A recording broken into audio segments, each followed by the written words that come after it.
Hey everyone, Al here with Dark Gathering Episode 6 review.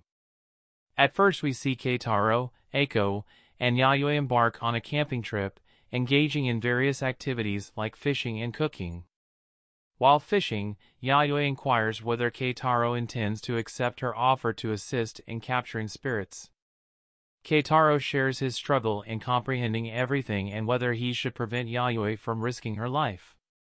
Yayoi proposes a fishing competition. If she catches more trout than him, he must stop worrying about her choices.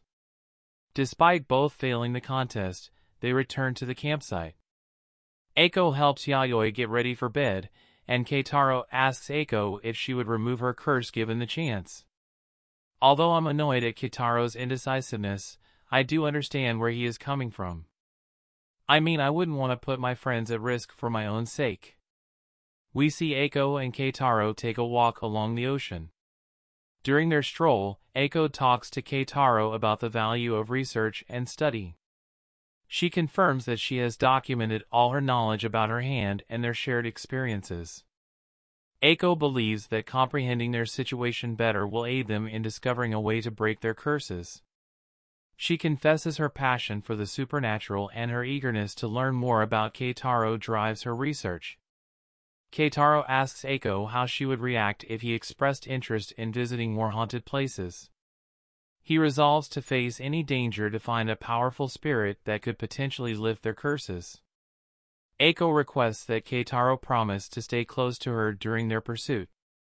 Keitaro agrees to Eiko's request, and they head back to the camping site. This part was quite wholesome. It showed that Keitaro and Eiko really care for one another. Then we see that as Eiko is approached by a shadowy figure, Keitaro senses the presence and checks on her and Yayoi. He notices Eiko heading toward a bridge and informs Yayoi. Yayoi explains to Keitaro that a spirit is employing tactical control over Eiko's mind and clarifies that she can't transfer such spirits into mindless dolls. Keitaro shares Eiko's earlier encounter with the bridge with Yayoi, who proposes that they visit the bridge to capture or neutralize the controlling spirit. Keitaro accompanies Eiko onto the bridge, sensing the spirit's presence, while Yayoi hides nearby. In a flashback, Yayoi explains her ability to capture spirits by pinpointing their locations. In the present, Yayoi lures the spirit towards Keitaro, who has a nail-protected doll and a bag of pure salt to catch it. Unfortunately, this doesn't free Eiko from her trance, prompting Keitaro to chase her and accidentally fall into a lake. Yayoi realizes that multiple spirits were using Eiko as bait to lure Keitaro. Luckily, both Keitaro and Eiko are saved by a rope. Yayoi exploits the moment to repel the spirits with pure salt and manages to capture one of them. I still don't understand how Keitaro's sensing ability works. Sometimes he is super sensitive and other times he can't sense anything at all, even though he is supposedly super sensitive. Also, it's funny how Yayoi is always prepared to catch spirits.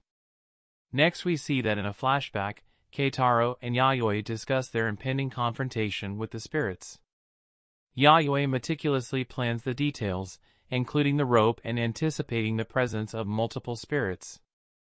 In the present, just before Keitaro returns to the camping site with Eiko, the remaining spirits confront him.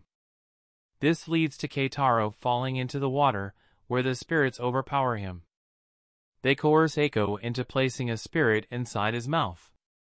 Fortunately, Yayoi provides Keitaro with some divine sake that can help him expel the possessing spirit. She also gives him a doll, allowing him to spit out the spirit and capture it. Yayoi joins forces with Keitaro and aids in corralling the remaining spirits. She compels the spirits to turn on each other to identify the one controlling Eiko. Yayoi successfully identifies the culprit and deals with them.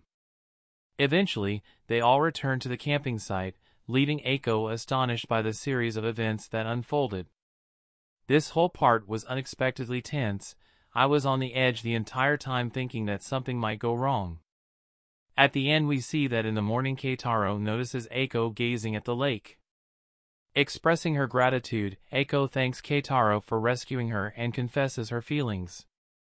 Keitaro reciprocates her emotions, confessing his love for Eiko and vowing to keep her safe. At Eiko's house, Keitaro informs Yayoi of his interest in joining her to capture spirits. Reflecting on their journey, Eiko appreciates having Keitaro by her side and contemplates the events that have led them to this point. It was quite refreshing to see how their confession of love was so normal and realistic. By the way, Yandere Eiko is quite thrilling.